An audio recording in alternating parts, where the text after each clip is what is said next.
And welcome, Hoosier fans, to this week's edition of Assembly Call Radio, where each week we discuss the most interesting topics in the world of Indiana basketball. This is our 162nd edition of Assembly Call Radio, and it is our 604th episode overall of the Assembly Call, recorded on the evening of Thursday, March 26th, 2020. I am your host, Jerod Morris. And let's begin this edition of the Assembly Call how we begin every edition of the Assembly Call, and that is with our Hoosier Proud banner moment. And Indiana is the national champion. When it comes down, Indiana will be champion. Smart takes the shot. The Hoosiers have won the national championship.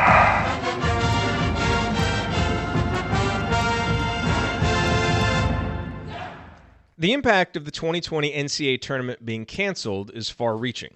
We will forever have a gap in the record books, and frustrating unanswered questions about how this season would have played out will linger for as long as college basketball is played. In other words, we won't be done looking back on this season anytime soon. But this week, with no new games to focus on, college basketball analysts across the country began the process of looking forward to next season.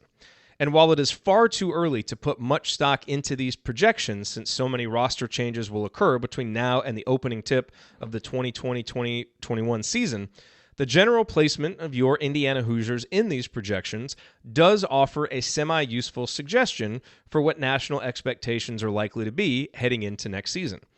And the overall outlook is solid, more or less. Bart Torvik's 2021 projections are up, and his algorithm, which consistently rated the Hoosiers lower than Ken Pom last season, has Indiana at number 21. And it should be noted that Bart's algorithm does not include projections for Christian Lander and doesn't seem to expect much, if anything, from Trey Galloway. That was the highest I saw Indiana rated, 21st in Bart Torvik. A few other publications had Indiana in one of the final few spots in their top 25, or the Hoosiers were in the other teams considered category. And that seems to be the general consensus. At this early point in the offseason, Indiana is almost universally projected to be one of the top 30 teams in the country next season.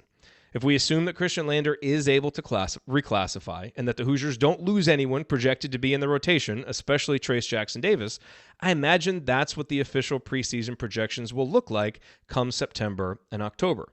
What does it mean?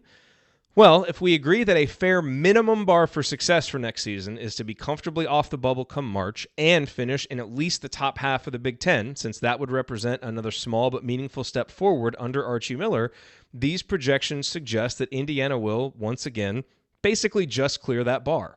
And while I don't think anyone would be ecstatic with those results, just getting used to being consistently satisfied would be a welcome change for IU fans and a continuation of Indiana's slow but steady progress back up the ladder of college basketball.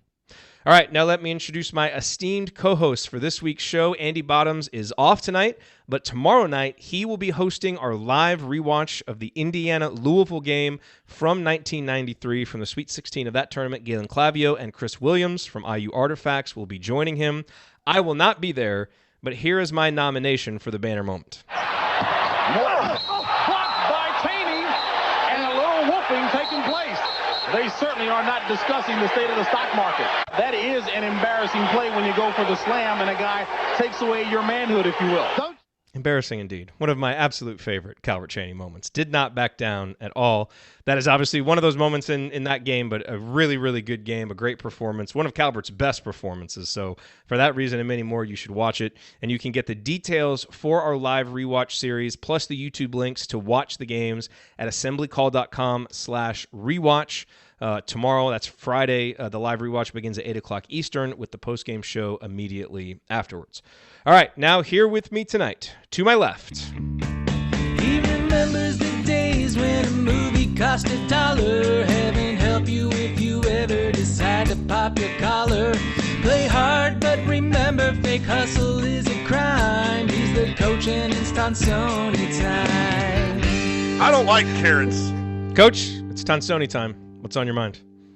Well, first of all, I'd like to thank you, Jerod, for outstanding leadership that you've shown during this change in programming. I would rate you a 10 out of 10 on your leadership. So I've learned a lot by watching television to make sure we praise our leaders. And you are doing a great job. Seriously, I haven't had a carrot in 13, 14 days or whatever since that show, so I want to make sure chat mobs know that I am restraining from carrots. Stick to your guns, Coach. Stick to your guns. Absolutely. Eating other healthy food. But as far as Indiana basketball goes, I want to make sure that we do a good discussion with Devonte Green and Deron Davis. Anyone who puts 4 years into Indiana should get some recognition regardless of how they played or what they contributed. I want to make sure I'm staying positive on that. I'm also looking forward to next year's roster, and especially if we get the reclassified news that we're looking for. So, but I'm also want to be a little more cautious this offseason in my discussions here and elsewhere. And because I thought last year I evaluated the Hoosiers on where they could be and their highest level instead of maybe where honestly they could be. And we do have some young players coming in, and they will play young still. And so I've been kind of giving myself a pep talk on how I'm going to talk about Indiana basketball. I am excited. I think the tournament was made this year as a 10th seed. And you're exactly right. You need to be a top 25 team, get that 6-7 seed at the least next year moving forward. Be in the top 4 or 5 in the Big Ten would be a nice place to go, and then start being consistently. And I think we're headed in that way. But I want to make sure that I'm a little more grounded this offseason than I was last offseason, because we obviously did not get what we needed from a lot of players as far as their position on the basketball team. So cautiously optimistic, and just thankful again for everyone here, everyone in the chat mob, for Home Field Apparel. At a time with no sports, it's really tough. You got to have really good friends and good people around you, and I consider this whole thing one of the best things going in Indiana right now. So thank you, everyone. Absolutely. All right, and to my right. Analyzing players, finding every wrinkle. He hasn't ever hosted, never lifted a finger. He's got all the Well, let me quickly add just one thing about this. Dude just interrupted his own jingle. What's next? Locusts? Ryan, what do you have to rant about tonight? No locusts this week. I'm going to go back to what you were talking about, Jerod, about next year and about the projections. And honestly, if you're looking at what Indiana brings back and what they lose, I mean, you lose two guys in Devonte Green and Deron Davis. Devonte Green clearly won this team a few games this year with his offense, put them over the top in some games where they played well. Deron Davis had some really good moments, but, Devonte Green also hurt the team in other games. So I feel like that kind of balances out what you're losing there. And Deron Davis, for a lot of the season wasn't effective because obviously injuries and things he'd run into and his inability to stay in shape and all that physically. So when you look at what's coming back, there's a lot to be excited about. And when you look at a top 25 projection, you look at that and you say, well, that makes sense. Last year, this team made a step forward, or this past season made a step forward. It wasn't the step forward we were hoping for, but you also saw guys like Jerome Hunter and Race Thompson as you ended the year starting to become more confident and become bigger parts of the rotation. If you project those guys to continue to improve, and then you bring back, an Al Durham who was playing well at the end of the year, you project, I know this didn't happen. We all really expected a big jump from Rob Finney this year. It didn't happen. Health had something to do with that. But let's say you project a decent jump from Rob Finney. You basically have the team already, and you move them, forward a little bit, add the new pieces, especially if Christian Lander comes early, which we're all assuming is going to happen. There should be a team in the top 25. And you look at this past season, and there was a long stretch of this season where Indiana was sitting outside the top 25, but in that 26 to 40 range of, others receiving votes or maybe just outside that. And so you take there where they were this year. They don't really lose any huge pieces. You lose Devonte Green again, who won you some games, but also struggled in others. So you pretty much losing a neutral player there. And then project these guys forward and add the pieces that are coming in. You have to feel good about where Indiana is. And I think that's just the what I've gotten from all those projections is everybody's expecting growth from this team. They're not losing a whole lot. Michigan State's losing the guy who's been their leader for 3+ years. Other teams are losing major pieces. Indiana's really not losing a star. Plus you're bringing back a guy who's going to be in contention, in my opinion, for Big Ten Player of the Year in Trace Jackson Davis, or he's at least going to be in the conversation to open the season. So I think you got to feel good about where Indiana's at coming back, especially if you bring in Lander. We all seem to like Anthony Leal. We all seem to like Trey Galloway. We all seem to like Jordan Geronimo. Those are guys who can all just add to the mix and make this better, make it a more dynamic, more athletic team that does, those guys coming in do a lot of the right things and are smart basketball players who play hard.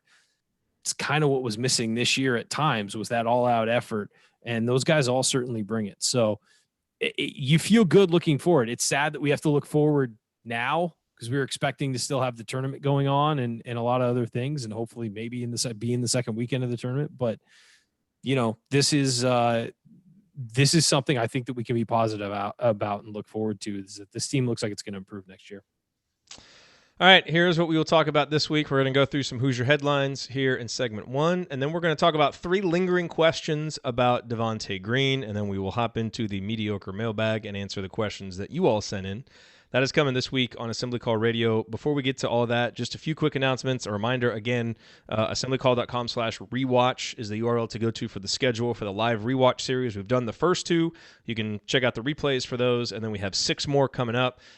This weekend, we're doing IU Louisville on Friday, and then on Sunday, we'll be doing the IU Kent State game from 2002. And, of course, remember to support our friends at Home Field. Coach, I think I saw a tweet from you that you bought 4 shirts earlier today. I just saw Richie in the chat said he bought 3 shirts. Are you wearing what shirt are you wearing right now? The state of Indiana with the block eye. Oh, very nice. Okay, so look, they have tons of stuff at Home Field Apparel, and they have a lot more than just Indiana stuff too. So you might go there, maybe your wife or your cousin or another family member or a friend went to a different school. You might be able to find a gift for them there. Go support our friends at Home Field Apparel. They're doing everything to keep their business running and support their employees, as obviously we all go through a tough time. So support them or support some small business. And then if you want to support a local food bank, foodpantries.org and feedingamerica.org are 2 great websites to find local food banks in your area. Remember that a lot of kids who are out of school, they rely on school for maybe a couple meals a day. And so food banks really pick up a lot of the extra slack when schools are out and when there are issues like what we're facing right now. So foodpantries.org and feedingamerica.org are a couple of great options to go to. All right, guys, let's roll through a few Hoosier headlines.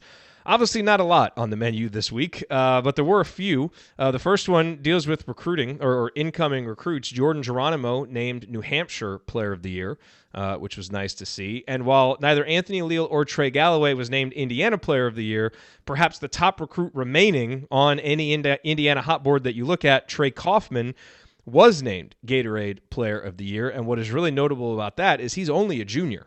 And when you start looking at some of the names of guys who won that as a junior, you're talking about, the Damon Baileys, the Romeo Langfords, like guys who were among the best of the best. And so that is pretty high praise for Trey Kaufman to win that award as a junior. By all accounts, Indiana's in really good position with him. So yeah, no, that's a huge deal. I mean, I don't think it's hard to understate how big a deal that is and overstate. I mean, and I would say, too, with Trey, he's a guy who could do a lot of things on the basketball court, and people are really going to like him. He's not a one-note, post-only guy or anything. He's a guy who can step out and do some things. And honestly, he's a guy who could play with a lot of the guys that Indiana has on its roster. So this is, Indiana's got to get him, I think. That'd be a huge deal if Indiana got him. We have breaking news.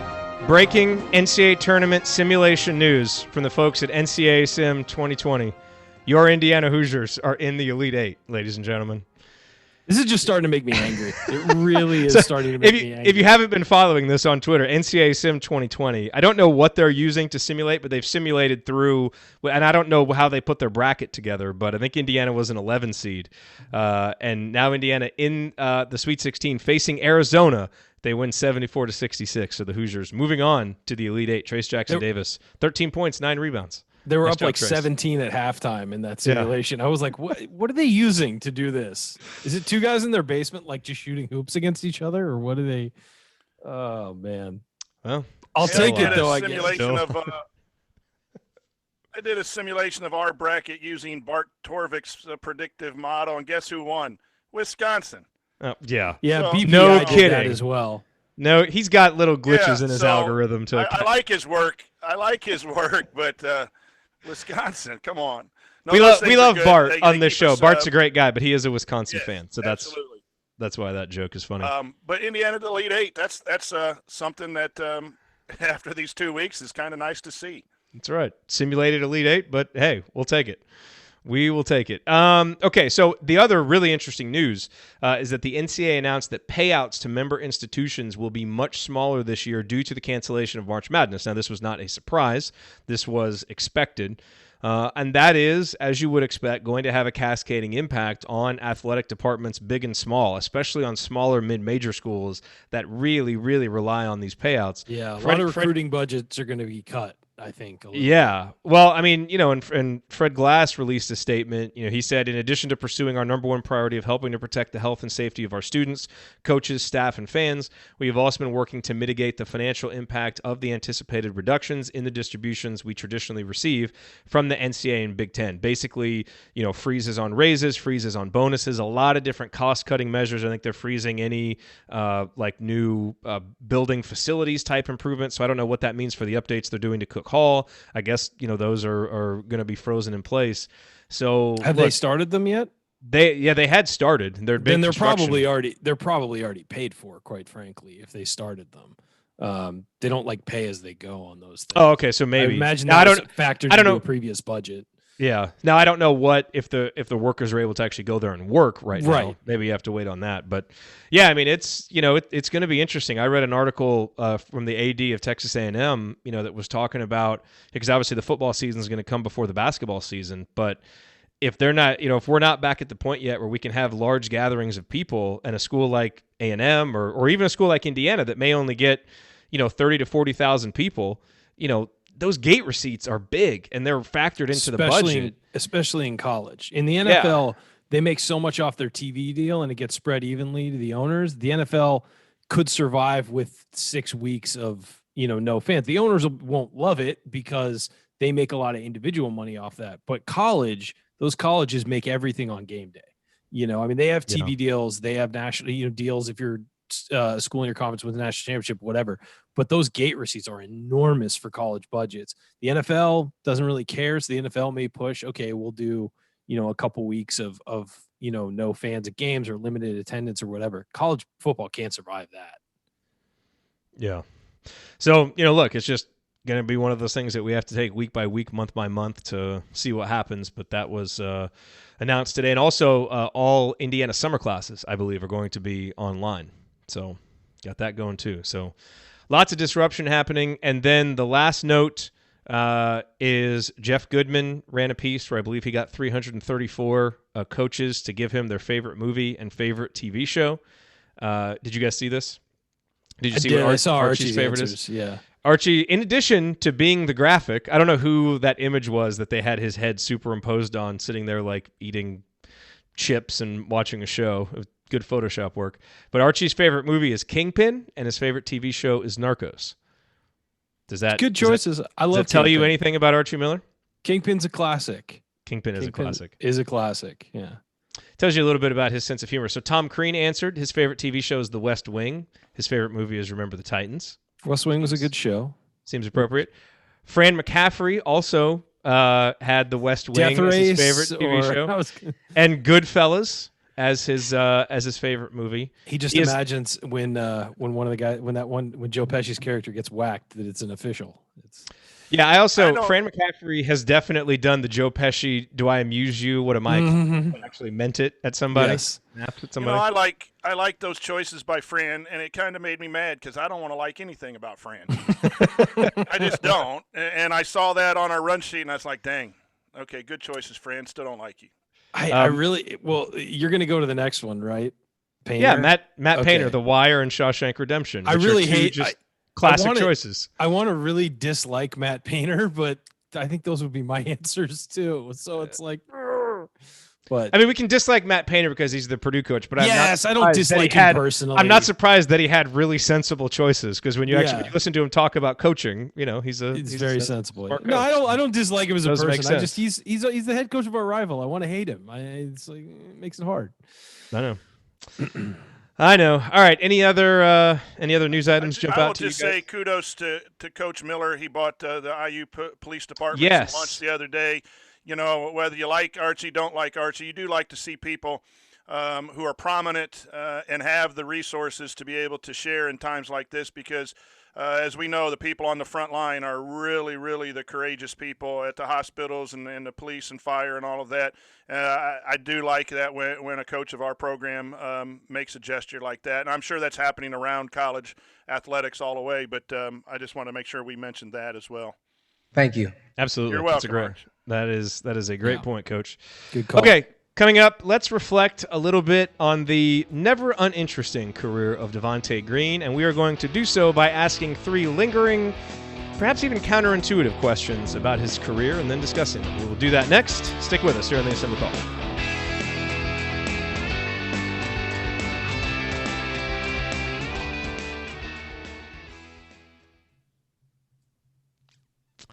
All right. Hello, everybody. Good to see you all here. We always appreciate you all being here. My wife laughed at me at dinner, said you guys can't possibly have anything to talk about. We always find I said, we will prove you wrong. I was like, it's not really the subjects that we talk about. It's just getting everybody together. It's not mid-August where we're like, what the hell are we going to talk about? For those who don't have the peek behind the curtain, there are some AC radio shows in the late summer where we're just like, I mean, what do we have? Because we've done a lot of shows over the years where we've covered like okay, we have nothing to talk about. Let's do our IU Mount Rushmore. Like, we've done shows like that. Yeah. So we got nothing left in that bin. So we always have to kind of like find something. And there are, I would say, about 4 shows a year where I'm sitting here and I'm just like, there's no way we can get a show out of this. And we wind up doing it. But it's like, find a way.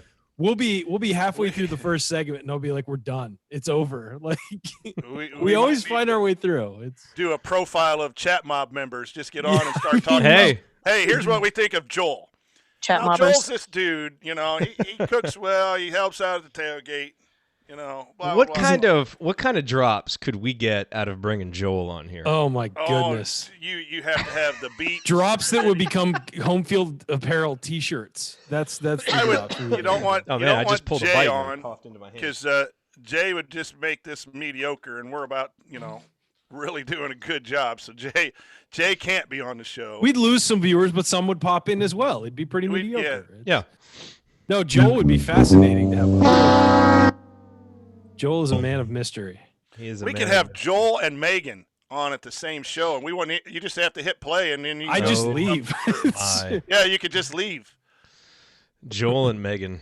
Just let them take over the show. Exactly. Those two could talk. Joel, Megan, and Megan's mom.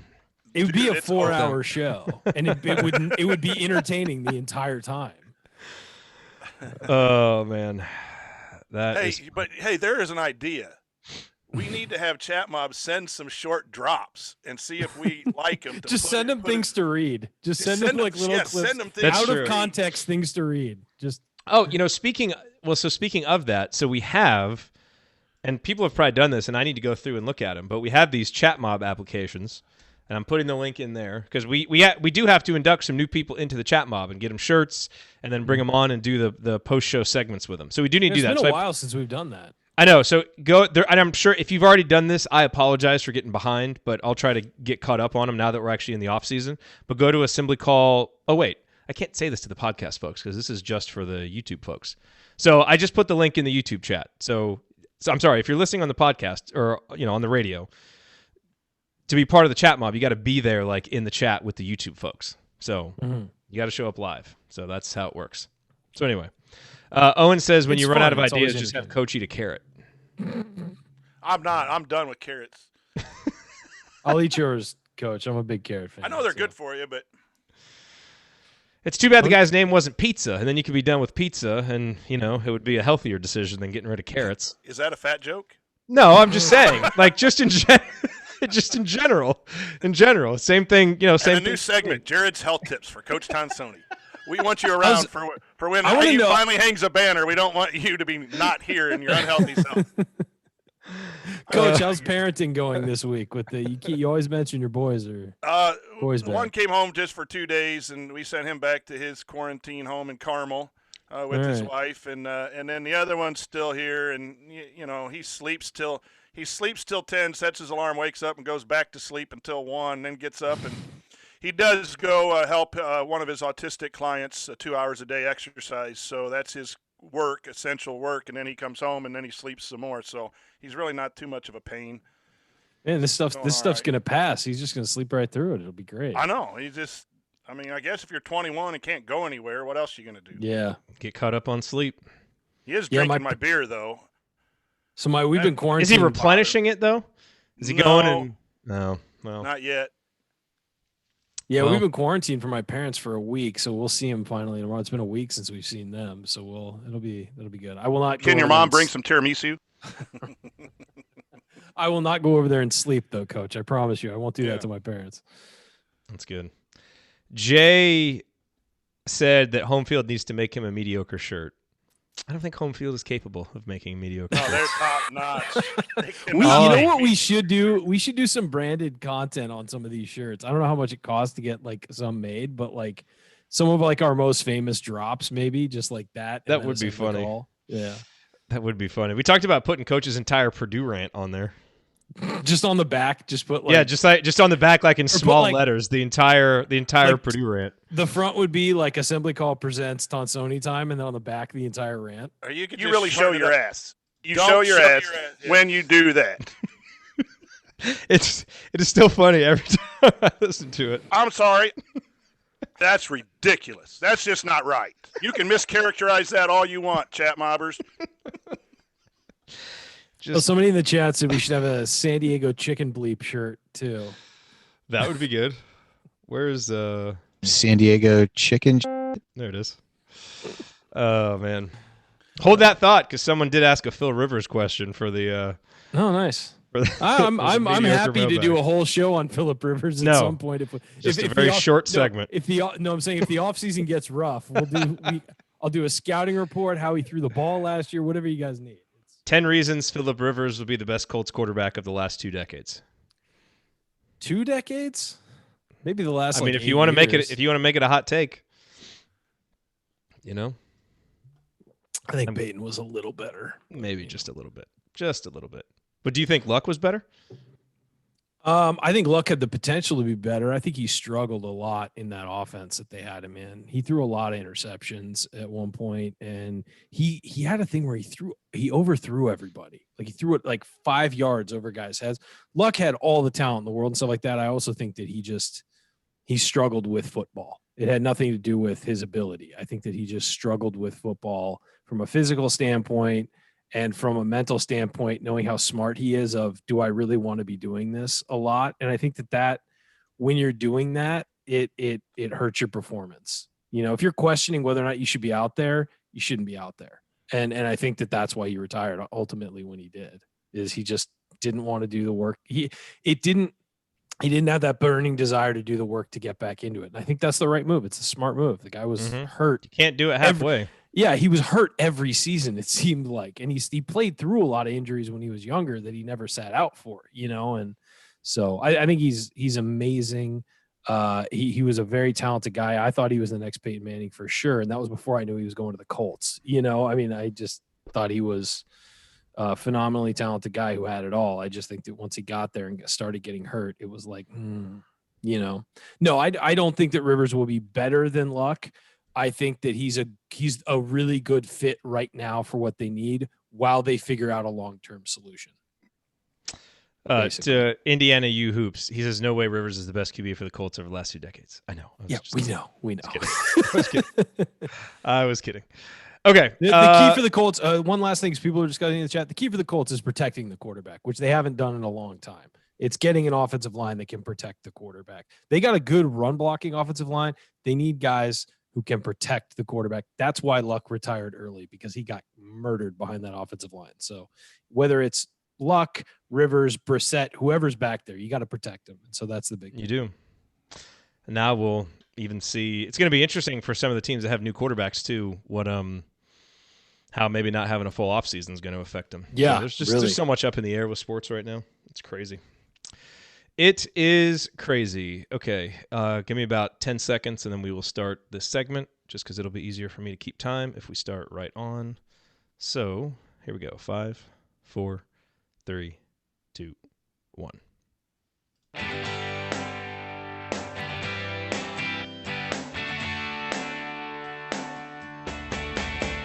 What's up, y'all? It's Devonte Green giving you the green light to watch Assembly Call after every IU game.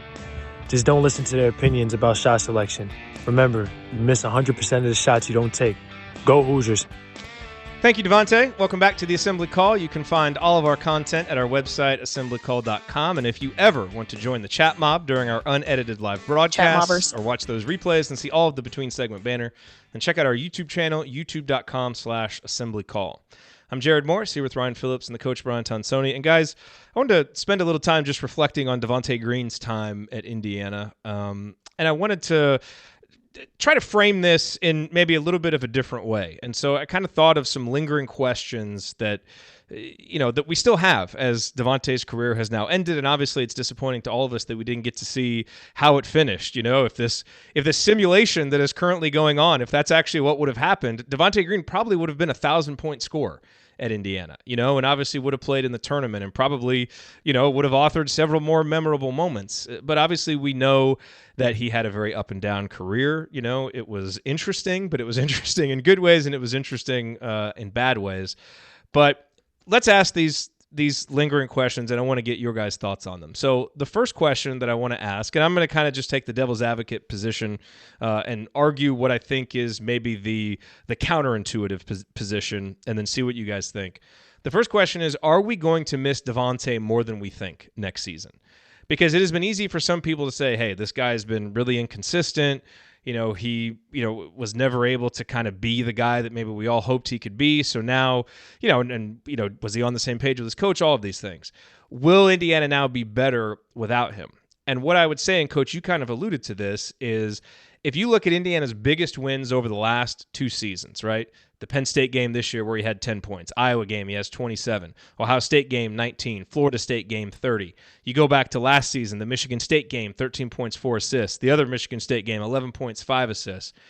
In a lot of Indiana's big wins, not all of them, but in a lot of them, he really carried a heavy load scoring-wise. And if you look at it this way, in terms of how many times a guy has scored 16 or more points against top 100 competition, Devonte did it 14 times in his career. Al Durham has done it 3 times. Rob Finney has done it once. Armand Franklin has done it once. Now, granted, Rob and Armand are still very young in their careers, and Devonte hadn't done it a ton before he was a junior or a senior. But the point is, as you look toward next season, who is going to be the guy, especially the guard, who steps up to score points in big games like Devonte could? Because for all of Devonte's faults, he is a guy that sometimes could just get red hot and carry Indiana, a team that didn't have much other guard scoring to lean on. Now, the flip side to this is that there are losses that might have become wins with more consistent production from Devonte. In the Purdue game, he scored 3 points. In the Rutgers game, he scored 0. In the Iowa game last year, he scored 5 that Indiana lost in overtime. In the 48-46 Purdue game, he scored 3. So that's the counter. But, Coach, do you think that we're going to miss him more than we think next season when we don't have that nuclear score to sometimes go out and win you a game? Let me start by saying thanks, Devonte, for giving Indiana 4 years and for the successes you had. We appreciate people who wear the Indiana uniform. And then the answer is no, we're not going to miss him. We used him, and he was used and played hard and did what he could do. It's time for him to move on, and we hope that he has a decent chance at playing overseas or someplace like that and can make some money on this awesome game. But we're going to fill that role with other people. Might be spread out, but some of the other things besides points were some of the reasons that fans and coaches were frustrated with him, whether it be the ball handling or some of the misplays on defense. And so when you solely look at points, that's just one of the many parts of the game of basketball. I think he was a scorer, and that's what he did. The other things he didn't do extremely well. And you will miss maybe the points a little bit, but you'll fill that in with players that do some of the other things that he did not do. And so for me, I'm not going to miss him from the Indiana roster other than the fact that, once you're a Hoosier, there's always a special place for me for playing for 4 years. But I think you pick up what he had basketball-wise somewhat easily next year. Ryan? Yeah, I was as hard on Devonte as anyone this year, and in some ways, I regret some of the hyperbole about it. We got caught up in games just like everybody. Were you? Because there are some people that were really hard on him. So. Well, no, I mean, okay, how about on a broadcast? Okay. Channel. All right, I looked back. I was looking back through Twitter at some of the things we've said about Devonte over the years, and I think when he was a freshman, a lot of us wanted him to play more because he could hit shots. And in that year, 16, 17, not a lot. He was a guy who could make things happen off the bench. He played all 32 games, started 3, averaged about 15 minutes a game. I remember, and he shot 43.5% from 3. And so we were all looking with anticipation to the development of Devonte Green. And I remember when he was recruited, one of the quotes he said was he wanted to be the best defensive player in college basketball. And we were all really excited about that because Tom Crean teams were not, did not rely on defense very much. And we were really looking for a defensive mindset. One of the things I think is interesting is I think that it's clear that Devonte had some of his signature moments this year, and the games he went off the most in, he hit threes in, but he only shot 35.8% from 3, which was down from 41% last year. So that tells you that in those big games, he was on fire, but when he was not on fire, it was the other end of the spectrum if his percentage went down. He also had to take a lot of end of shot clock shots that hurt his percentage. No, it's not all on him. It was a lot of the ways how he fit in the offense. I mean, here's the thing about Devonte. By last year, we knew what he was. I think there was a lot of wishful thinking that he's going to transform into this player that Archie Miller wants him to be, but he was who he was. And the fact that he couldn't fit into the system is as much on the coaching staff and the system as him. It just was a mismatched pair, I feel like, in a lot of ways. And whether that whoever's fault that is, it doesn't matter. It's over now. But it just was a mismatched pair. And you could tell how frustrated it was for Archie because he saw the potential for greatness in Devonte, and we all saw it. You saw the Florida State game. You saw the Iowa game. I mean, that guy could go, as I've said before, he could go nuclear as fast as any player that I've seen in an IU uniform since I've been an Indiana fan. And it was really, really fun to watch when he did that. It was as exciting as watching anybody go off. It was like, for me and my fans, it was like Victor Oladipo on fire, doing crazy, amazing things, and Devonte as far as when they were going good. The difference was when things got bad, Victor offered you things and Devonte didn't as much. So I think that it's a good question. Will we miss him in some moments where we need someone to hit a big shot and you don't feel like anyone's stepping up to it? Maybe not. But if the trade-off is Devonte goes and you get Christian Lander, who's going to be a guy who can run a team and be a point guard and get people involved, I don't think we will. We'll miss him because, again, as Coach eloquently said, when a guy gives 4 years to your university, he's part of the family. He's allowed to come back. You want him. I hope we see him sitting behind the bench next year or wherever with all the other guys that come back. But on the same token, I think that what's going out, I think what we're bringing in is going to be better and better, a better fit certainly for the next level. Okay.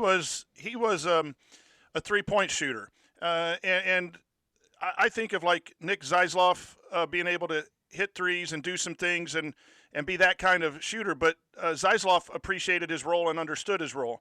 And I think both Devonte and all of us and the coaching staff needed Devonte to be a little bit more than what he was, which was just a 3-point shooter. He was our best person to score. And so when he scored, we're in games and winning games. When he didn't score, it was a big struggle. And I know we have Trace Jackson Davis inside, and I know that's your best option. But really, at the beginning of the year, I thought he was going to be Indiana's closer. And I talked a lot about that on the last show when we did our Final Four picks of the bracket, about how I like to pick the closers, the guy that can just get you buckets in tight situations, not dependent on offense. And he never was able to do that. And I think he wanted to be that. We wanted him to be that. But what he really was a guy just to hit spot-up threes and hit 3 or 4 of them in big games and then go to somebody else and play other people. And I think what we needed Devonte to do, he really couldn't do, but he wanted to. And I think that was some of the problems last year with Romeo and him, between Romeo and him, that Devonte wanted to be the guy, but he just didn't play in a fashion that allowed him to be the guy. And that was part of the offensive struggles because there really wasn't anyone else.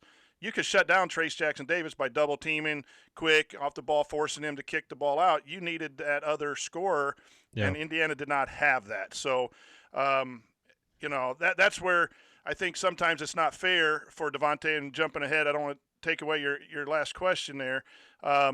He was a shooter.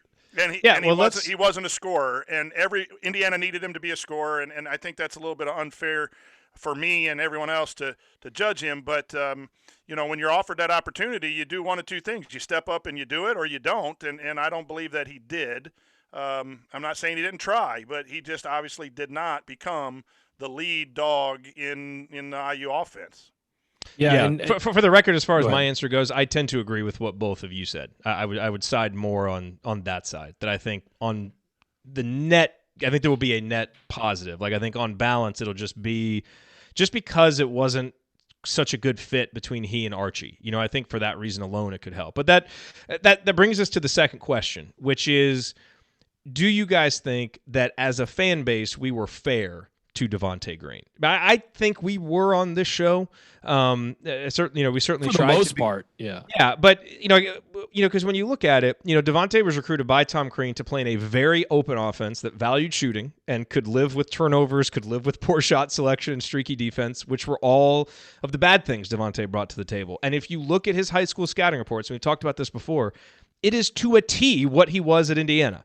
And so you could say, well, it would have been nice if he would have improved and this, that, and the other. But, a basketball player to a certain level, his instincts are what they are. And that's the guy that Indiana recruited, even if it wasn't Archie who recruited him. And so, he was who he was projected to be. And so he gets here, Crean gets fired. In comes a coach who installed a much different system that was not as geared toward Devontae's strengths.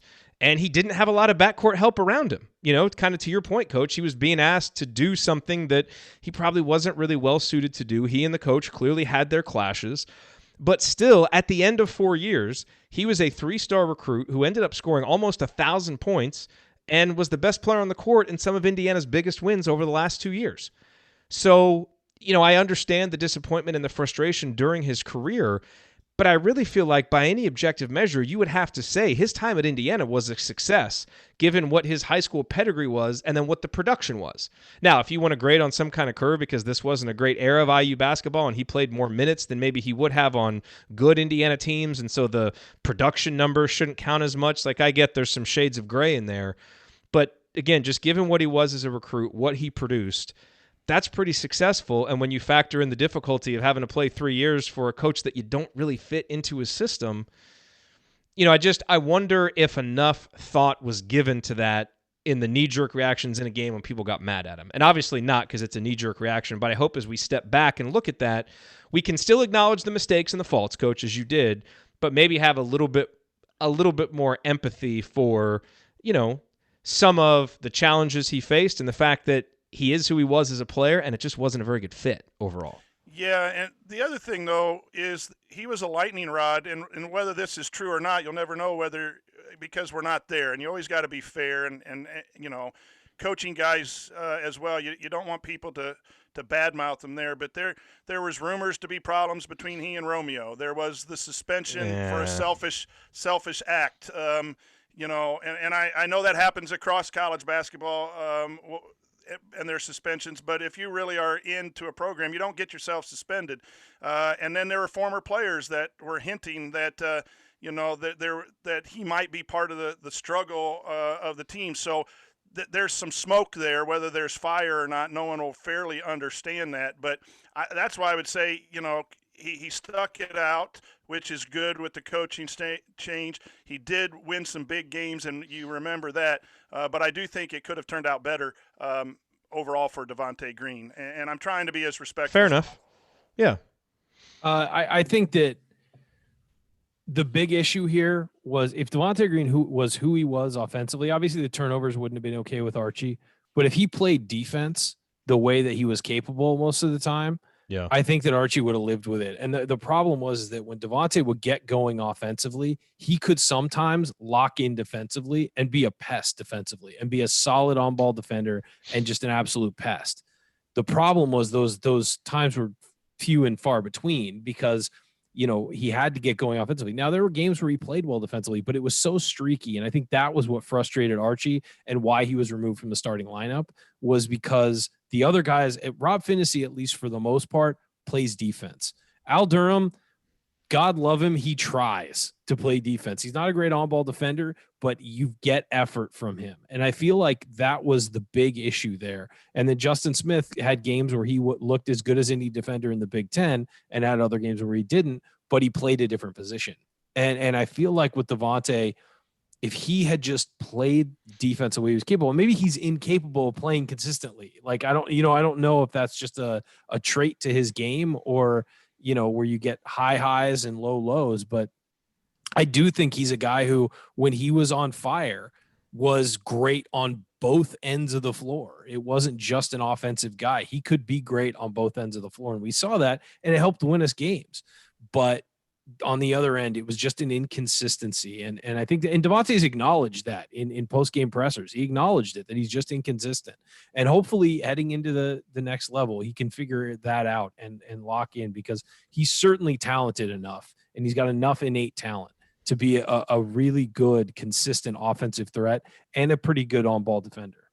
Yep. Okay. And Ryan, that leads to the third lingering question, which is, will Devonte Green ever play in the NBA? Now, I know that everybody's immediate reaction is going to be to say no and give this 0% chance of happening. Let me just argue the other side, just to play devil's advocate, because the cons are easy. He doesn't have the ideal size. His decision-making is suspect. He hasn't shown good instincts in transition. He's good at a bunch of stuff offensively, but he's not really elite at anything. I get all the reasons why he's probably not going to play in the NBA. But he is good at some things that are valued in today's NBA for bench players. He's a good, albeit streaky, outside shooter. He's actually a pretty good isolation scorer. He's a good pick-and-roll ball handler.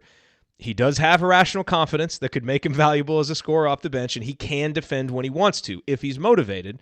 Plus, this is just a fact. His name and bloodlines will get him looks that others might not get. And, just if you compare him to his brother, his college numbers are a step below, but not totally out of line with what Danny Green did. Now, Danny was 6'6" and an all-conference defender, so there are differences. Played with some of the best players of their era, too. Yes, but, also what could his game look like in an offensive system more tailored to it? Because we haven't really seen that. So, again, it is unlikely, but Ryan, do you give it any, if you had to place a percentage chance on it at all, do you think that there's even a remote possibility that he someday plays in an NBA game, or do you think that that's just totally bonkers? 1% chance. Okay. He might play summer league, and he might play in the G League. I think he'd fit really well overseas because of his offensive skill set. Yeah. Again, if he finds consistency, but his size kind of makes it difficult. And that's my major concern is his size. And it's not like size. At his size, he's an elite athlete who can go up and get, he's an okay athlete. But his innate offensive ability, if he can find a way to harness that, I think he could go over and play and be very successful in Europe if he finds the right league and the right team and the right situation. I mean, we've seen former Indiana guys do that and have a lot of success. And I think that's possible for him if he can iron out the problems in his iron out the problems with consistency and be mature. One of the things of guys who really succeed overseas is there's a maturity about them, because I think that's a difficult life. And so I think, for him kind of growing up just a little bit more, I think would help him. But he's certainly got the talent and the ability. So if he has the desire, I think those opportunities will be there. I agree. I don't think the NBA is likely. Again, I'm trying to argue kind of the opposite side of it. But I think there's maybe a few more things there in his bag that he brings to the table than maybe people would assume, to give him a chance at the professional ranks. Do you think he's in lines of like Verdell Jones and Troy Williams, those people who had up and downs? You either loved him one game, didn't like him another, and both of those guys seem to be more respected once they left the program, and you look back on what those two guys brought, or is Devonte below that? It's different. Level? I think it's different. He's certainly not on Troy's level as a player overall, and it's different because those guys were part of successful teams. So you link them. Verdell, was part of that 2012 team that brought things back, and Troy, despite his ups and downs, was really good in helping Indiana get a Big Ten title. And Devonte didn't have that, but I do think, as people reflect on his career and we get further removed from it, I think the the thoughts on it will be more fond than they were in the fog of battle while we were going through it. Agree fully. I think that like that Florida State game, I mean, I watched it again the other day just for fun because we don't have any sports to watch. So I watched that back, and that was entertaining as heck. Like it was fun. Watching him go off in that game was thrilling, and it was fun. I've watched the Iowa game back before. I watched that on my flight out to New York, actually, a couple weeks back, just because I was looking through some IU stuff and getting ready for the Big Ten tournament. And I watched the Iowa game again. And I was sort of like, what did we do in this game to like play well? And, you know, watching him just bury 4 straight threes is, I mean, like that's thrill. That as a fan, you love those moments. And he has some of those moments, you know, that make it a fond memory. He didn't win a Big Ten title. He didn't have, he didn't make he didn't have the assist on the watch shot or anything like that. But he had these really fun moments where everybody was just kind of like, wait, Devonte did that, and sort of the yes, shots. And I do think people will look back on that somewhat fondly. You tend to remember the good more than the bad. But it's easier for the 0 for 5 games to just fade because there's nothing that memorable about them. Exactly. But you're going to remember him. The bad memories. The bad memories tend to fade as far as like individual performances go. Yeah. All righty. Well, good discussion, gentlemen. Good to reflect on Devonte. I'm sure we'll do one of these on Duran as well. But to echo what you said, Coach, we thank Devonte for his time as a Hoosier and certainly wish him luck. And we'll be following along his career wherever it leads. And certainly his legacy on this show will probably be the best intro that we have because that one is really funny. One of the best drops we've ever had. Yes. So Devonte, Hall of Famer in that category, my friend. Yes. All right. Coming up in our third segment, we are going to answer your questions. We have a mediocre question that reflects on Indiana's mediocre last 2 decades. And yes, a listener made the mistake of asking Ryan a question about Phillip Rivers, so we'll have to listen to his answer about that. Stick with us here on the Assembly Call.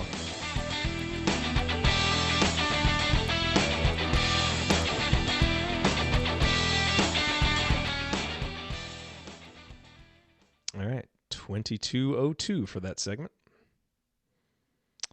That is good.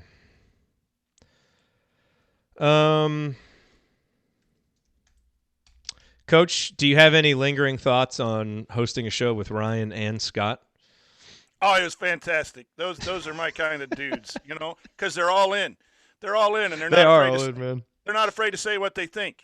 They're not wishy-washy, and yet they're not like, some people that just say stupid stuff on the air, and I'll refrain from saying that person's name, but I have mad respect for those two. I'm feeling who you're Wait, are you referring to someone on the show? Yeah, friend of the show, but no, the guy who's a big fan of the show. Oh, okay. The guy's a real big fan of the show. No, okay. And so all right. I thought that was a shot at Andy. No. Although I was taking shots at Andy. Andy's hat's choice this week has been kind of, questionable at best. I know Sheriff Bottoms? He's doing the dad thing well, and I'm proud of that for Andy. But boy, he looked a little goofy on those. Never judge a man by the things that he gets photographed doing as a dad with daughters. That's off limits. Off limits. But no, it was great, and I really like Scott and his passion, and I like Ryan. As I've said over and over again, I think it's just great to get on. The problem was like manning the board and everything, and watching the time just keep going and going and going, and not knowing, And then you're allowed to interrupt. step in and stop us. I couldn't. There's no way I could stop in. I just kind of had to wait for a little bit of a lull, and I had to kind of the timing. But no, it was a lot of fun. I thought it was a great job, and those rewatches are really much needed for our fan base. And I have to say, I was really kind of sketchy on the project. I wasn't sure how fun it was going to be. I thought it was going to make me want to miss the tournament. But once the game got going, I kind of got into it. You know, like I just thought it was going to be like, man, we're looking back. I wish there was a game right now. But I actually really got into it. I had a lot of fun watching it. And again, some of these games, I do remember watching that IU LSU game back when I was a kid, at a friend's house, because we all were enamored with Shaq, and he was such a big personality and such a transcendent player. But I remember also being really impressed with Calbert Cheaney in that game as a kid and became kind of a Calbert fan. And so it was one of those things where I thought, am I going to enjoy doing this or not? But I really got into it. I had a blast. So, man, no one is as excited for that project as Scott. He is so excited to do it because I sent out the original email, and I forgot to put him on it. Because I emailed Galen and I emailed Chris, and Galen immediately sent it to Scott, and I got a text from Scott like 30 seconds later calling me out for not including him on it, and like, dude, are you mad at me? Like, what? What's going on? He's like, I've been wanting to do this for years. This is so. I mean, he is so excited to do this. You could tell. You could definitely tell. He was ready to go, man. I had a question. Had Scott ever been on Assembly Call before? No, that was his first time. I didn't think so. We've been on his show, but yeah, he'd never been on. We talked about doing it, and then the scheduling never worked.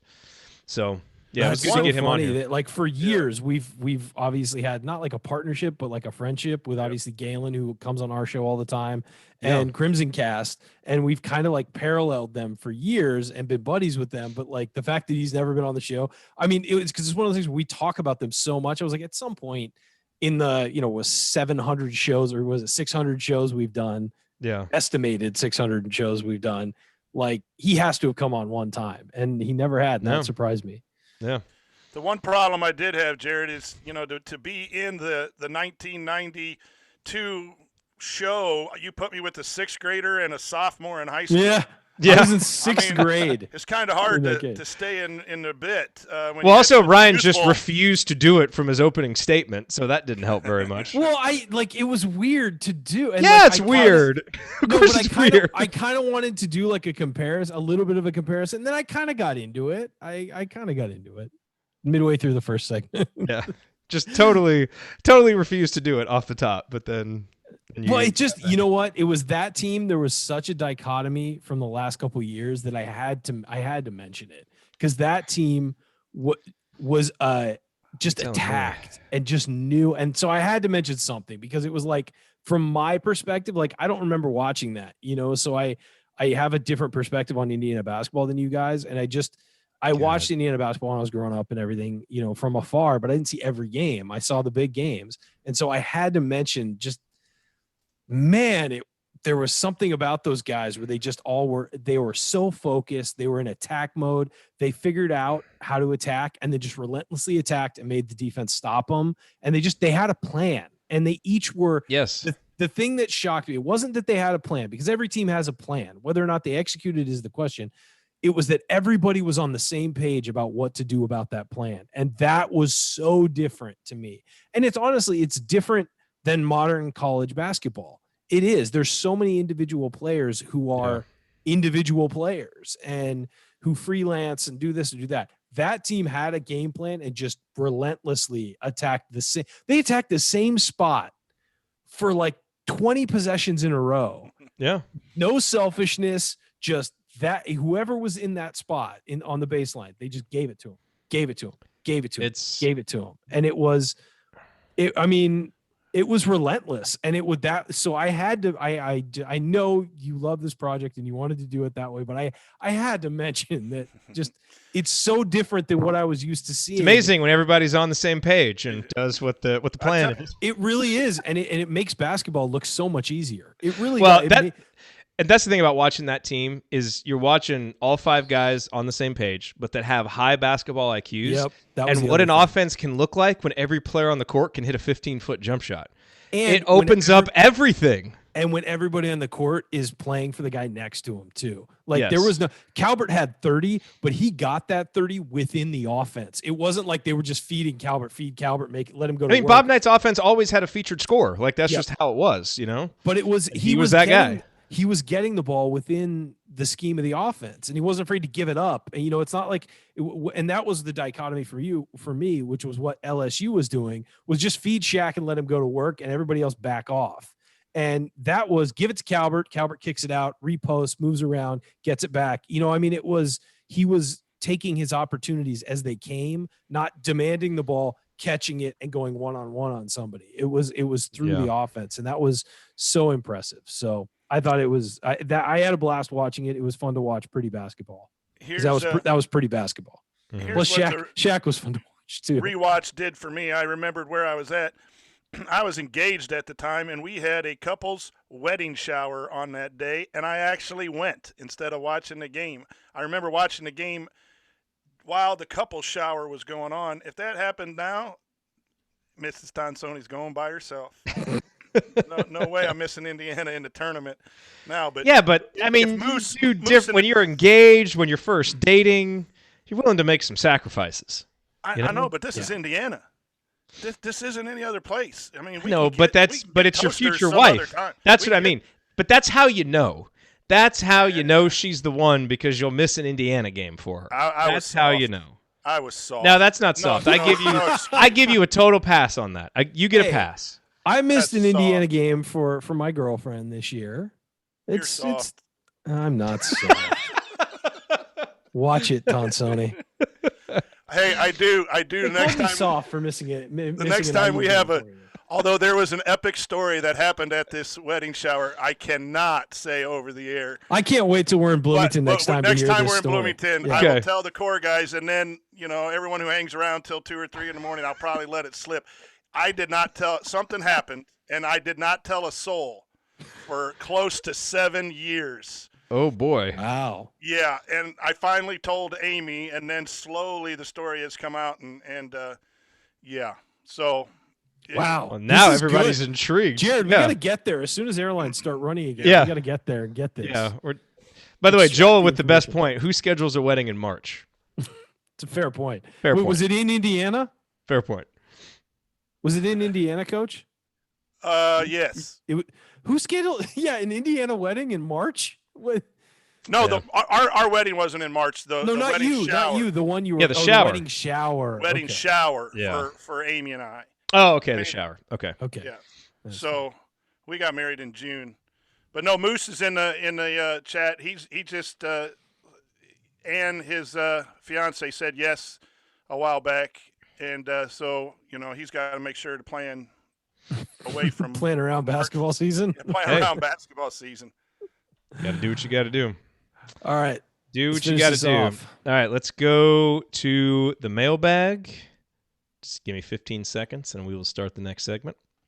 All right, here we go. Get everything set up. Okay, let's get through as many of these questions as we can. Here we go. 3, 2, 1.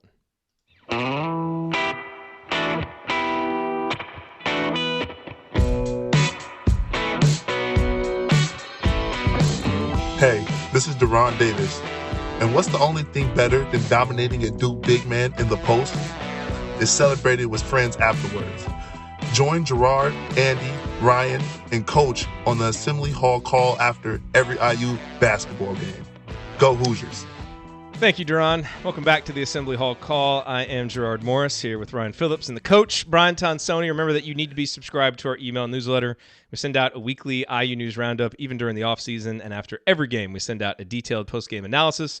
Just text IU to 66866 or go to assemblycall.com. That's IU to 66866 or go to assemblycall.com. And again, I'm not making fun of Deron when he does that. We have all done the Assembly Hall call thing before, and I used to be called Gerard all the time in high school basketball introduction. So I'm just used to it. It's cool. All right, guys, time for our mailbag. All these questions submitted via our private IU basketball discussion community at assemblycall.com/community. The first question. It's not that good, but it's not that bad. It's Jay's mediocre question. So Jay's mediocre question is, who were the best IU players to never make a Sweet 16? A very sad and depressing question, but I did do the research on this. So the field expanded to 16 teams in 1951.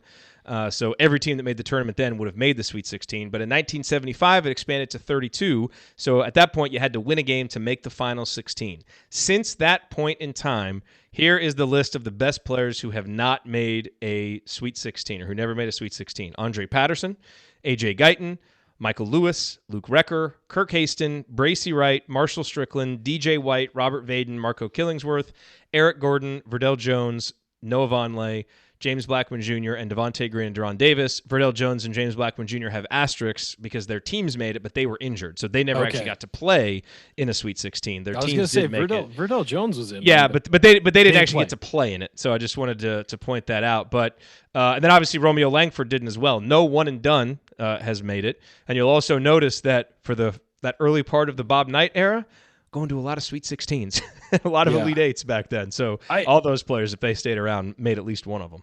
My pick's DJ White. He won Big Ten Player of the Year and never went, and was on some teams that were actually pretty good. He and Haston and Guyton are probably the best of that bunch. Those are the three. I mean, Gordon is obviously the best player of all of them. Yeah, but he was only there 1 year. One and done. But no, DJ, they were on that team. Mike Davis's last team had a lot of hype before the season, and then DJ got hurt and didn't play the rest of the year, really. He tried to come back. He hurt his foot, tried to come back. Had he played, that team would have gone pretty far in the tournament, and, history might be a little different now. But, yeah, I would put DJ certainly right there with AJ Guyton and Haston. All right, Ryan. Look at those top three, Patterson, too, and Lewis. Those guys gave a lot to Indiana and didn't get to the Sweet 16. That's kind of tough for those guys. Yep. All right, Ryan. This is from James. Ryan's player breakdown of Phillip Rivers. This is a Colts question, but the radio show is on in Indianapolis, so we can now finally a use for your San Diego knowledge. I mean, look, let's remember they moved to Los Angeles, so I haven't watched as closely as I used to. I've seen them on Red Zone basically because I have disavowed the Los Angeles Chargers. They don't exist as far as I'm concerned. But Rivers had a really good 2018 when he was mildly protected. Then everybody got hurt this year, and he played poorly. A lot of playing from behind, a lot of trying to go downfield to make something happen type stuff. They didn't have a great running game. And it was a lot of 50-50 balls to his receivers. You do that, you're going to throw interceptions. That's just the way it is, especially when you don't have a good offensive line. You're throwing off your back foot. I think with a good offensive line that the Colts have, and they add maybe another weapon in the draft, I think that he's going to have a pretty successful year. I think he'll be better than Jacoby Brissett was this year for sure. And you guys will love having him be your quarterback. I will say that. He's a great guy. Yeah. Well said. Coach, Jeffrey wants to know, is there optimism over whether the Hoosiers can be a top 5 team in the conference next season? I know you're trying to be cautious with your optimism, but what do you think about that? I think, a lot just depends on who stays and who reclassifies and all of that. But, yeah, I think Indiana can be a top 5. But really, you look at like Ohio State and Michigan this year, they were 7th and 8th in the league.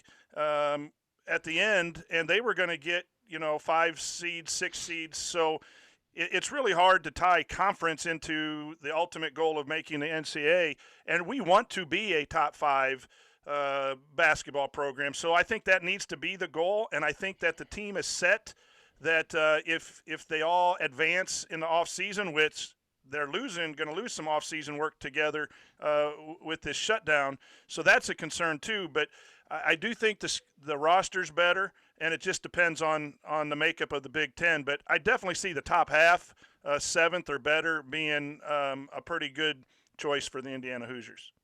All right, and then last question that we'll have time for, at least for the radio audience. Sammy Jacobs from Hoosier Huddle wanted 5 questions that you have for Scott Dolson regarding the basketball program. Might not have time to get to 5, but Coach, what would be the number 1 question that you would ask Scott Dolson about basketball? Man, that's just really tough because I would probably ask him, what is his main guideline on success of the program year by year? Where does he expect it to be in year 4 and year 5? And how will he know to either extend or not? I know he's not going to show his cards and answer that question, but that's one I think a lot of us would like to know so we could monitor it going forward. Maybe privately, if you traded him the wedding story that you told us in the last break, maybe he might make that trade. Ryan, quickly, what question would you ask Scott Dolson? 5 I want to know seconds. future of the facilities. Are they going to continue to upgrade all facilities constantly and have that? Are they going to look to, I know people love Assembly Hall and we just got to redo, but are they going to look to maybe look what that would look like long term? I'm talking like 10 years from now. You're always ready to throw Assembly That's it. Hall. We're done. No more questions. All right, that is going to do it for us on this week's episode of the Assembly Call. If you want to see us do the show live, join us at assemblycall.com on Thursday nights for the live broadcast of our Assembly Call radio recording. And don't forget to go to assemblycall.com or text IU to 66866 to join our free email newsletter. Special thank you to Bob Thompson for producing a lot of the music that you hear on the show. And thank you for listening. We'll be back. Andy will be back to talk with you tomorrow night for the rewatch of the IU Louisville Sweet 16 game from '93. Until then. Take it from me, native Hoosier Mark Titus. Keep your elbows in and your eyes on the rim. And go Hoosiers. Thank everybody for coming out. All right, I got to get out of here, folks. Thank you. Here I come. This is Don Sony. All right. Here, let's roll through the rest. We should get a branded shirt that's the elbows in and the eyes on the rim. We should. I was actually talking with Jordan Hulls and with Home Field about doing one of those with like a little Jordan Hull silhouette on it. Yeah, that'd be awesome. Like the logo, basically. Yeah, that fell by the wayside at the end of the season, and obviously we're not going to do it now. But we need. It's a way to do some extra stuff and connect. Yeah, with fans. Yeah. No, we do want to do that though. One more question there for Sammy. I'd like to ask about the fan experience. What kind of direction, both in basketball and football, is he going to take the fan experience? I know in sitting with Chris for IU Artifacts and stuff, there are times when I know you need revenue streams, and especially now with the loss of the tournament, you're probably not going to go a different way, but there seems times where some of that kills the vibe of a big run with 5 minutes to go, and then you have a credit union jingle, or you have some game there, and I know that marketing is a tough thing, and I think IU does a decent job, but both Sammy and I talk about this all the time in football. There needs to, the game and the game atmosphere and the music and the band all need to be, I think, really centered towards building that atmosphere back, and I still think Assembly Hall is a great place to be, but I think it's lost some of that mojo in almost, unless it's just a really big game, and I wonder if he had any ideas on how to keep the revenue going and yet make it about the game and not the revenue streams. Look, one of the biggest arguments in favor of keeping Assembly Hall how it is, keeping what we have right now for Assembly Hall, in addition to just tradition and like all of those things, is that because of how the acoustics are and how it's laid out, it's really intimidating. And it literally, the building should and often does give Indiana a massive advantage. The teams recently just have not taken advantage of it. Sure. And if they're not going to do that, to me, that really does lessen the argument for why you would, just absolutely keep Assembly Hall and not even listen to other arguments like some people have been in the past. But, hopefully that's something that comes back with this team where that is a real asset, where it's like, holy crap, playing a game here is insane because of just how crazy this place is set up. And I hate to say this, but in our coverage of the Purdue basketball, that place is insane 30 minutes before the game, and it could be some random team in December, and everyone's up and clapping and in their seats at the start, and there's really not a lot of fluff. It is all basketball, and boy, if they go on an 8-0, 10-0 run, you can't hear yourself think for 2 minutes during that timeout. It's not a free throw shooting contest and that, and I know, again, it's all about revenue. I know those things draw revenues and sponsors, and that's very important, so I'm probably speaking about what I don't know, but man, there is some places where atmosphere is good, and winning helps. I mean, winning would help that too. So it's not just the athletic department. You got to win consistently to get people to want to show up against Texas, Corpus Christi or whatever that is. Here's my problem, as it's always Corpus Christi. Here's my problem. Here's my problem with Assembly Hall in the modern world we live in. Okay. It used to be that people go to basketball just because it's basketball, and they were going to go, and it's Indiana basketball, and they're going to pack the place. If you don't have good seats now as a student, or, as a student, I'm saying, not if you own season tickets, you're going to go. But as a student, if you don't have good seats, why not go to a bar and have fun and watch it, so the balcony's empty half the time. That's a problem, and it's a waste of space, and it's a waste of seats.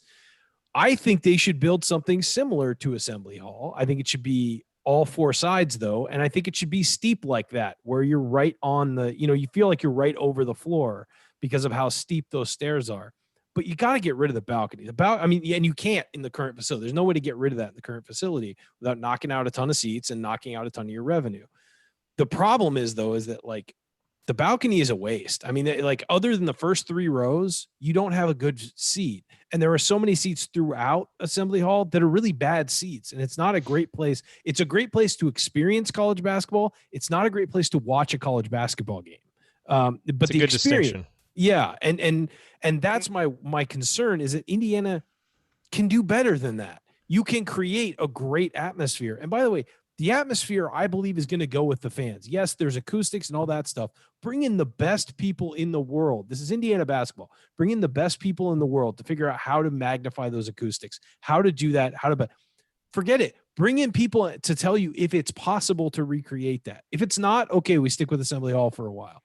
And unfortunately, a sad thing, Ryan, where you're correct, is am I going to pay money to go sit in a balcony or sit in row 45 underneath the balcony when I can watch it with a perfect view at TV? home? And that's not just Indiana basketball. That's a lot of football. Of course. People You're are seeing saying, hey, every game is drop on TV. Attendance is dropping all over the place in a lot of different sports. And so that's just something I'd want, I'd be willing to ask Scott to see what he has, his ideas. And it's a long-term type of time. Yeah, and look, I mean, I remember back in the day when Rick Greenspan was the athletic director, and I know he gets a lot of bad press or not press, but gets a lot of bad shots from Indiana fans because of the Kelvin Sampson hire and some other things that happened there. He's the one who got the board of trustees to agree to upgrade the facilities. That's how you get Cook Hall. That's how you get the baseball and softball complex. That's how you get the enclosure of the stadium. All of that came from Rick Greenspan. And one of the things they agreed to was to build a new basketball arena. And the reason why is he saw what was coming, which is, why would you go to a game if you don't have a good seat? Yeah, you'll go to the Duke game when the atmosphere is going to be crazy and it's like a party. But are you going to go to the Rutgers game mid-season, if you don't have a good seat? I mean, that's the long-term view of this, is that fewer people are going to games. So you need to give them a reason to get in the stadium or the arena or, whatever it is. So I think that not too many people sneak in a loaded bag full of whiskey to sit in the balcony anymore when they're in college. Poor Rutgers, man. Still the default crappy team that people pull out for their examples. I guess Rutgers will actually have to make a real NCAA tournament before that stops. Yeah, I mean, it's just, I just think that there's ways to do it where, I mean, here's the thing, is that other schools have newer arenas than we do and have great arenas. You can build a new arena that's great. It doesn't have to be, just because we have a good situation as far as acoustics go, you can't replicate that somewhere else. I was talking with Jay Billis about this, and he said, yeah, I wouldn't F with it. Like because I asked him a couple Indiana questions on the side during one of our interviews, and he was just like, yeah, I wouldn't mess with it because it's so unique and it's so amazing. But he only comes for the big games when it's packed. I mean, there are games throughout the year on like a Tuesday when you're playing Penn State, Penn State was good this year, but you're playing a random team who, Nebraska or whatever, who isn't a great basketball program. You're not going to get the attendance you did. It was a great casual name drop right there. I know. I tend to do it. I've gotten better. Really good. No, that was good. That was really good. Okay, so let's hit one, maybe two more questions. I love you guys, but my daughter's up at my parents' house. I got to save some time to spend with the wife this evening. So yeah, I got to get out too. We got to order dinner. But I do. So there's a couple more. So if we don't answer your question this week, I will save these and roll them over into next week. We'll get to them because these are really good questions, but they're not really timely, so we can do them any week. But Coach, I do want to get to this. JD asks, can you explain your coaching history? He also said he'd be curious to hear the schools you've coached at, and he's heard the origin story of the show. But what is your origin story for how you got started listening and eventually being on the show? Yeah, I've been coaching. I started coaching at Lebanon High School as an assistant, 8th grade freshman, and then varsity assistant for 4 years. First head coach job was at a small school called Northfield High School in Wabash, Indiana. We won in the year 5. We won the sectional and a regional. We're one game away from state championship in 2003. Got beat by Lewis Cass, the state champions in the semi-state. And then ran into a school board situation after that, and I stayed as an assistant in the same county at Wabash for a guy who is coaching in St. X in Cincinnati right now. He was over at Wabash, and he's had the Cumberland kid that plays at Cincinnati. He's had some kids make the Packers. So I was an assistant for 2 years and then got back into head coaching at Delphi for 4 years, 1, 2, 6, 8, and 10, and then a school board member didn't like that my son was going to be playing as a freshman, and I got into a situation there. So I resigned and moved my kid to another school where he went and scored 1,300 points for the rival school against the school that let me go. Take that to the school board. And then I helped 1 year with my son at Rossville, and then I went back with my former assistant 3 years at Western. So that's my career path. As far as the show, I think I saw it on social media. and I went and watched a show, and that's back when you didn't have a chat room or anything, but you took questions on the YouTube comments. And I typed a question in, and you answered it that very first time I typed it in, and I thought it was a good discussion, and I just kept coming back and kept asking questions. And I think your guys were like, hey, if he's going to be back here, let's put him to work. And so you asked me to monitor the live, what was it, the app that you had to cover it live. Yeah, that's right. That's right. We're doing Cover It Live, and you wanted a moderator in there to keep the comments going. And so you asked me as well as some other people, and I was there on a regular basis. And I interviewed Jerod once for my class, and he talked about what you do to bring value to the places where you work. And he says you just bring value first, and if you are valuable, then you'll be asked to do other things. So all I did was show up on a regular basis and do what Jerod needed, and then I think they got to know me and asked me to be on as a guest once, and I probably said some really stupid things that could have been drops. And maybe one person emailed him and liked it, so then he kept coming back to the well. And then about last year, they asked me to be on call as a regular member, and I'm very thankful. It is one of the best things. I've won a lot of games. Obviously, my family is obviously number one, but coaching is a thrill. But being a part of this organization is one of the better things that's ever happened in my career. As I transition out of teaching into some more stuff in retirement, it's given me something to look forward to. So I'm forever grateful to all the guys for that opportunity. Hey, we're lucky to have you, Coach. Thank you. Yeah, we are. Yeah, I mean, it was one of those things that just clicked as soon as you came on the show, because you kind of fit a few things that we didn't have, which was a perspective of having seen, more of the great IU teams play, which even though Andy and I kind of grew up watching the early 90s teams play, they didn't hang a banner. We don't really remember the 87, the 81, the older teams, and you experienced that. And having an actual coaching background lends a lot of credibility, gravitas to what you say. And just personality-wise, you've got a personality that fits, because that makes a big difference in a show like this. Any type of podcast, chemistry among the hosts is so important. So you can dish it out and you can take it, which is obviously a prerequisite for being here. And I try not to show my ass too many times on the show. You show your ass happen eventually when man. you do It's that. gonna happen eventually. But no, man, it fits, and we are really lucky to have you. It's it is it's I don't know. Sometimes there's just serendipity with the way that things happen, and so yeah, you have to. When you join a show like this where we all make fun of each other so much, some people don't get that, and it's hard on them to sort of get that, like, we all love each other, but break each other's balls all the time. And it's just, that's our love language, basically. And it's hard. The chemistry that the three of you have. It's hard for people to fit in, and get that. And Coach totally falls right in line. And if anything, makes fun of himself more than the rest of us. I always love how when Ryan tells that story, he's like, but we all love each other. And he groups himself in that. It's like a defense mechanism. We do, right, guys? Ryan's wrong. No, we do.